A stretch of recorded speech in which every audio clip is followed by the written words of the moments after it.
你可能听过老大哥正在看着你这句话但你知道吗？这句话是出自一本快80年前的小说，而且这本小说的内容今天还在一步一步的成真。今天就让我们一起来聊聊1984吧。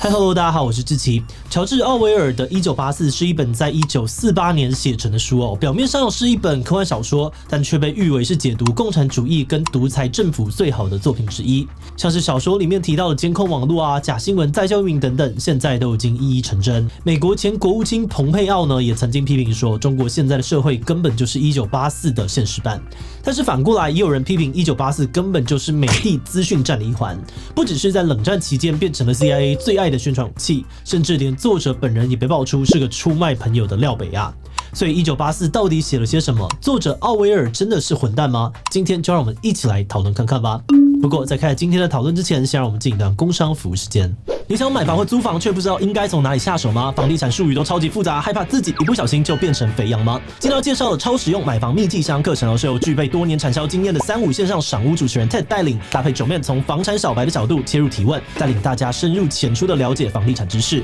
课程内容非常丰富，像是如何挑选适合自己的物件、破解卖方的话术、合约关键，甚至装潢与风水等等。针对租屋族呢，也有遇到法律纠纷该如何自保的介绍。不论你目前对于房地产的需求是什么，都能够在这堂课当中学到很多有帮助的资讯。懂越多，选择就越多。现在就点击资讯栏的连结，了解更多的房地产知识啦。要开始谈这本书之前，我们要先来认识一下这本书是怎么来的。1984的作者乔治·奥威尔，本名叫做艾瑞克·布莱尔，是一个著名的英国作家。在奥威尔出生的时候，印度还是英国的殖民地，他爸爸就是在印度工作的小公务员，所以奥威尔是在印度出生长大的。后来到了中学，他才被送回到英国接受教育，进入名校伊顿公学就读。毕业后，他到世界各地游历，当过警察、老师、记者、书店店员等等各式各样的工作。而在这个过程当中，他对底层人民越来越同情，也开始接触到左翼思想。1936年，西班牙内战爆发，当时得到了苏联支持的左翼共和派和得到了纳粹支持的国民军打得不可开交。奥威尔奋不顾身地加入了国际义勇军，协助共和派去对抗国民军。期间呢，还被狙击手射中脖子差一点点就丧命。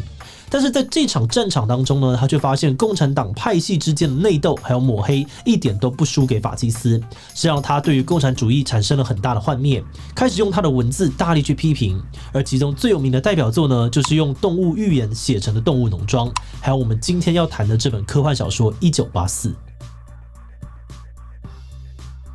1984这本书呢，其实是在1948年写成的小说在幻想几十年后的世界会变成什么样子。那在这个故事里面的地球被3个超级大强国统治，小说主角温斯顿就住在其中一个大洋国里面。大洋国是一个集权统治国家被一个叫做老大哥的人和他领导的党完全控制。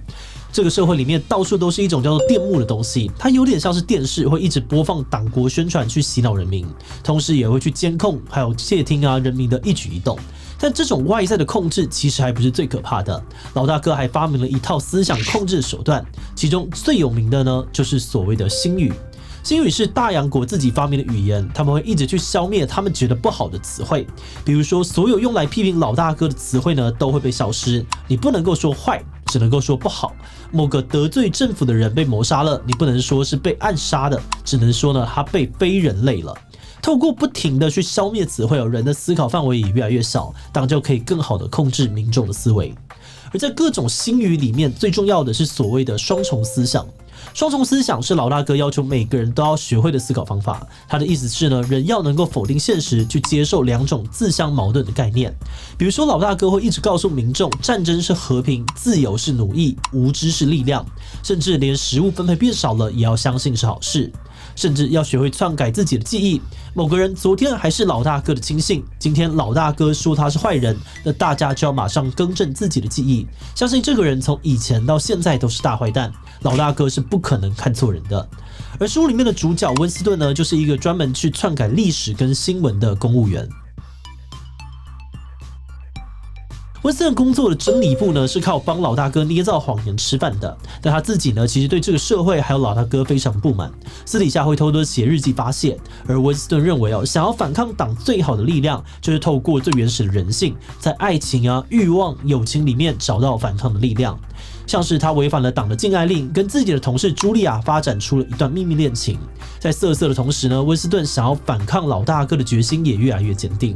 后来这个念头呢，也被他的上司奥布莱恩给发现。不过奥布莱恩并没有举报温斯顿，他表示自己是秘密反抗组织兄弟会的成员，还给了温斯顿一本揭露党内部真相的书，鼓励温斯顿加入他们。而找到知己的温斯顿当然非常快乐，但是没有想到奥布莱恩呢，其实是思想警察的间谍，设局逮捕了温斯顿还有茱莉亚。而在严刑拷打之下，温斯顿很快就认罪，甚至也把茱莉亚招了出来。但可怕的是，奥布莱恩表示，党不只是要他们口头上面认罪，而是要透过再教育去彻底的改造这些叛乱分子。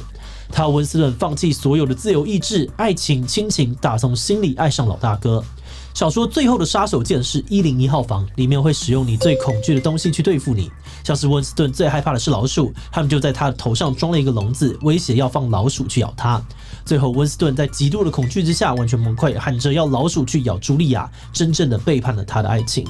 在小说的最后呢，像是行尸走肉一般的温斯顿表示，一切都很好，斗争已经结束了，他战胜自己，他热爱老大哥。1984这本书在出版之后就得到了非常多读者跟专家的好评，认为这本书用非常精彩又深刻的方式揭露了集权政府的统治手法。那虽然奥威尔本人在书出版之后的2年就过世但这本书的效应持续的发酵，在全世界卖出了超过3000万本，翻译成了60多种语言。书里面发明的思想警察、老大哥、2+2等于5等等的用词，已经成为了现代人熟悉的一部分。而2019年 BBC 还把1984列为100本最具影响力的小说之一。不过就跟哈密瓜一样，1984也是有人喜欢有人不喜欢。批评者认为这本书太过消极悲观，没有提供任何的希望给读者，甚至还有人批评说这本书完全就是在丑化共产主义，制造刻板印象，是政治宣传而不是文学作品。这样的说法也不见得完全没有道理因为大家后来发现美国 CIA 其实也跟这本书有关系。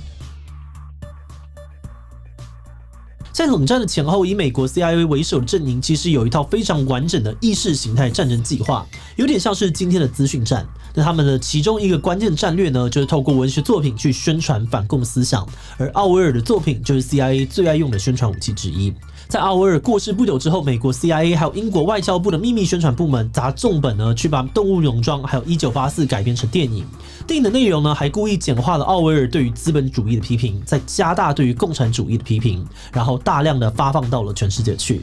而至于一些崩掉外国作品的共产主义国家 ，CIA 呢也千方百计的想办法把奥威尔的作品送进去。像是一个行动代号天龙的计划呢 ，CIA 会在热气球上面绑着一大堆奥威尔的作品，然后放进对方的国家，或者在共产党员住的酒店里面故意不小心留下奥威尔的书，希望让他们可以读到。那奥威尔本人又是怎么想的呢？其实奥威尔本人呢，生前就强调过，他反对的是极权主义，而不是共产主义。自己的作品不应该被当成是反共宣传品。但这样的讲法也不是没有争议的因为在后来的解密档案里面呢，大家发现奥威尔曾经提供过一份名单给英国秘密部门的官员，上面列了38个他认为是隐藏的共产党员或同情者的作家和记者。在这个解密档案出来之后呢，很多人就质疑奥威尔根本是廖北亚。不过事情的真相如何，已经过世的奥威尔无法回答，也让这个经典的作者跟他的作品蒙上了一层阴影。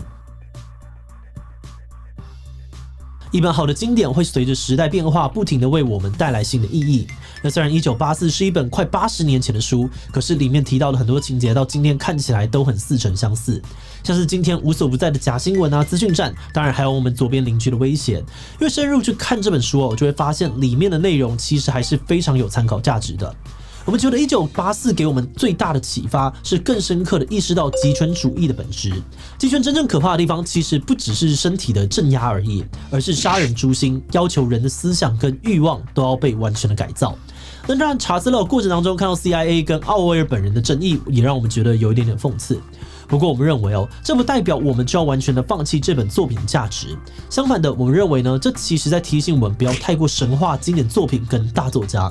面对任何的作品呢，都要保持一个谨慎批判的态度去阅读，认识到它的缺点跟限制，吸收它有价值的地方，或许才是一个让我们更深刻理解经典跟世界的方法吧。不过这也是我们团队的看法啦，所以最后呢，也想问大家，你会怎么看待1984这本书的争议呢？我觉得不能因人废言对我来说，1984还是经典。第一，我觉得不能够接受思想有问题的人写的内容一定也有问题，所以我不觉得奥威尔有错，那个年代会这样做的人很多。第其他留言告诉我们吧。最后，如果你喜欢今天的影片，欢迎分享出去，让更多人知道1984的故事。此外呢，也可以点击这个地方看假新闻产业链以及小王子说书。那么今天的这一期就到这边告一段落，就明晚再见喽。